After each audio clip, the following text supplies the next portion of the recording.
రాజమండ్రిలో మృతి చెందిన డాక్టర్ ప్రియాంక కేసుకు సంబంధించి ఇన్వెస్టిగేషన్లో ఎలా జరుగుతుంది, దీనికి సంబంధించిన అనేక అనుమానాలు కూడా తమకున్నాయని కుటుంబ సభ్యులైతే ఇప్పటికీ అనేకసార్లు ఆరోపణలు చేశారు. దీంతోపాటు నేరుగా ప్రియాంక తండ్రి సోదరుడు కూడా రాజమండ్రి ప్రకాష్ నగర్ పోలీస్ స్టేషన్కి వచ్చి అధికారులను కూడా కలిసి అసలు విచారణ జరుగుతున్న తీరుని వాళ్ళు పరిశీలించారు. దీంతోపాటు అనేక అంశాల డిమాండ్లతో కూడిన ఒక పేపర్ని కూడా వాళ్ళకి సబ్మిట్ చేయడం జరిగింది. అసలు ఏ అంశాల్లో వీళ్ళకి డౌట్స్ ఉన్నాయి, ఇంకా ఇన్వెస్టిగేషన్ ఏ రకంగా జరగాలని కోరుకుంటున్నారు విషయాన్ని ఆయన అడిగి తెలుసుకుందాం.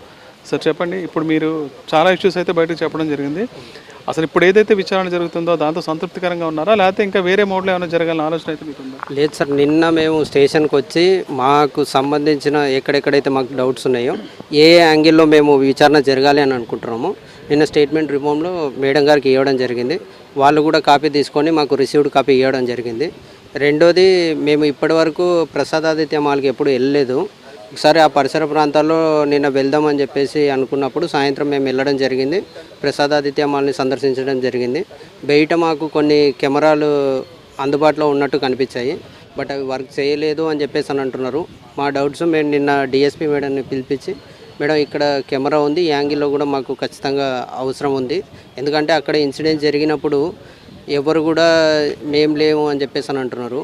కానీ ఆ 2 రోజులు ఎందుకు జాప్యం జరిగింది, ఎందుకు రాలేదు అని అంటే, ఆ రోజు ఆ ఇన్సిడెంట్లో ఎవరెవరు ఉన్నారు అని అంటే ఆ ఫ్రంట్ యాంగిల్ కెమెరా వస్తే దాంట్లో నిజాలన్నీ బయటకు వస్తాయి. సో మేము అది అడగడం జరిగింది.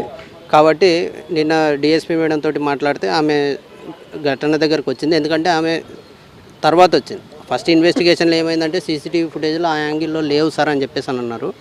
సరే, ఎంతసేపు మనం అధికారులపైనే డిపెండ్ అవ్వడం కంటే మనం కూడా సొంతంగా వెళ్ళి పరిశీలించాలి. కాబట్టి నిన్న మేము వెళ్ళడం జరిగింది. జరిగినప్పుడు మాకు అక్కడ కెమెరా ఐడెంటిఫై అవ్వడం జరిగింది.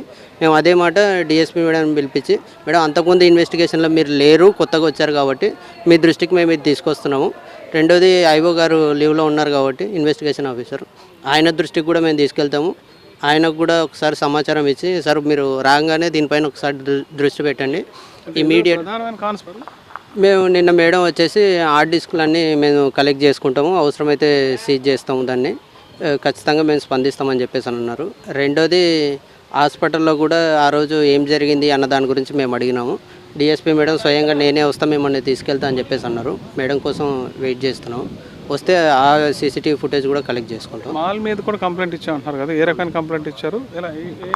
సార్, ఏ రకమైన కంప్లైంట్ అని అంటే అక్కడ మాల్ వాళ్ళ నిర్లక్ష్యం కూడా ఖచ్చితంగా కనిపిస్తుంది. రెండోది, అసలు అక్కడ ఒక ఘటన జరిగి అక్క చనిపోతే కనీసం ఈ రోజు వరకు కూడా వాళ్ళు కండోలెన్స్ చెప్పలేని పరిస్థితి. మాకు ఈ కేసుని మరీ వాళ్ళంతా లైట్గా తీసుకోవడము, సరే పోతే పోయింది ఒక ప్రాణమే కదా మనకేం సంబంధం అన్నట్లు వాళ్ళు వివరిస్తామని అంటే ఇది కుదరదు. ఎందుకంటే క్లియర్గా కనిపిస్తుంది ఆ ఫుటేజ్లో వాళ్ళ పాత్ర కూడా ఉంది అన్నది మాకు అనిపించి, మేము దానిపైన కూడా వెరిఫై చేయండి ఒకసారి. ఎందుకంటే నిజంగానే ఏం లేకపోతే ఏదో పరామర్శనో లేదంటే ఏదో కండోలెన్స్ చెప్పాలి కదా. కనీసం వాళ్ళు ఈ రోజు వరకు ఎంతోమంది అక్కడికి వెళ్ళి కండోలెన్స్ జరగడం అన్యాయం అని చెప్పేసి ఎందుకు మేము అదే మాట అడిగినాం. మిగతా పార్టీలు వచ్చిన రెస్పాన్స్ లేదు కదండి సార్. నిన్న మేము రాజమండ్రికి వచ్చి మేము చెప్పిన తర్వాత కూడా ఈ రోజు వరకు, ఈ నిమిషం వరకు మాకు అసలు కనీసం ఫోన్ కానీ ఎటువంటిది లేకపోతే ఇంకా వాళ్ళు ఏ విధంగా స్పందించినట్టు, ఎంత నిర్లక్ష్యంగా వ్యవహరిస్తున్నారు అన్నది ఇక వాళ్ళ విఘ్నతకే వదిలేస్తున్నాం. అంత రాష్ట్ర ప్రభుత్వం కానీ మంత్రులు కానీ రెస్పాండ్ అయిన విధానం మీకు సఫిషియెంట్ అనిపించిందా, లేదా అసంతృప్తిగానే ఉందా? లేదు సార్, నిన్న కూడా అడిగినాం కదా సార్. వైద్యశాఖ మంత్రి ఇప్పటివరకు కూడా స్పందించలేదు, ఇప్పటివరకు మాట్లాడలేదు. విద్యాశాఖ మంత్రి గారికి కూడా అడుగుతున్నాము, సార్ తను స్టూడెంటు, మీరు కూడా బాధ్యత తీసుకోండి. చంద్రబాబు నాయుడు గారిని కూడా మళ్ళీ కలుస్తాము, ఫాస్ట్ ట్రాక్ కోర్టు ఏర్పాటు చేయండి సార్, స్వతంత్ర న్యాయం ఇస్తే మీరు ఈ ఘటనలన్నింటినీ కంట్రోల్ చేయడానికి ఒక మెసేజ్ ఇవ్వడానికి ఒక అవకాశం దొరుకుతుంది. మాకు సీఎం గారు అపాయింట్మెంట్ కలిస్తే ఆయనను కూడా వెళ్ళి కలుస్తాం. ఎందుకంటే మొన్న జగనన్నను కూడా కలవడం ఎందుకోసం కలిసినాం అని అంటే, అన్న ఇక్కడ రాజకీయాలు చేయడానికి ఎటువంటి ఆస్కారం లేదన్న, మేము కర్నూలు నుంచి ఇక్కడికి చదువుకోవడానికి వచ్చినాము, మేము ఎందుకోసము అందరినీ కలవాల్సి వస్తుంది అని అంటే జగనన్న కూడా బాగానే స్పందించిండు అన్న, మీకు లీగల్గా ఏదన్నా కావాలని అంటే మేము సాయం చేస్తాము, ఖచ్చితంగా మేము ఉంటాము అని చెప్పేసి అని అన్నారు. అప్పుడు మాకు అనిపించింది ఏంటంటే రాజకీయాలు పక్కన పెట్టి ఎవ్వరు మాకు ఈ కేసులో హెల్ప్ చేస్తామన్నా మేము తీసుకోవడానికి సిద్ధంగా ఉన్నాము. అందరినీ కలుస్తున్నాము, ఎందుకంటే రాజమండ్రిలో మాకు కొత్త కాబట్టి అందరికీ మేము ఏం కోల్పోయినాము, మా ఫ్యామిలీ ఏం కోల్పోయింది, మాకు ఎంత నష్టం జరిగింది అన్నదానికి వివరించడానికే కలుస్తున్నాం తప్పితే ఏదో ఒక పార్టీకో ఇంకో పార్టీకో సపోర్ట్ చేస్తూ మాకు రాజకీయాలతో పని ఏముందన్న. ఇంకా అక్క జీవితం పోయిన తర్వాత పదే పదే మీకు హాస్పిటల్ బిల్లు చెల్లించినారు, తర్వాత అన్ని చేసినామంటున్నారు కదా, మీరు సంతృప్తి అని అంటే, అన్న ఎవరు అడిగినారన్న పైసలు, ఎవరికి కావాలన్న పైసలు? మా అక్కనే మా ప్రాణం పోయిన తర్వాత ఇంకా న్యాయం జరగకపోతే ఇప్పుడు కూడా మేము అడుగుతున్నది న్యాయం చేయండి అని అడుగుతున్నాం తప్ప అంతకుమించి మాకు ఇంకేం వద్దన్న. మేము నిన్న కూడా చెప్పినాం, మీరు ఎంత పైసలు ఇచ్చినా మీరు ఏం చేసినా అక్క అయితే మాకు తిరిగి రాదు.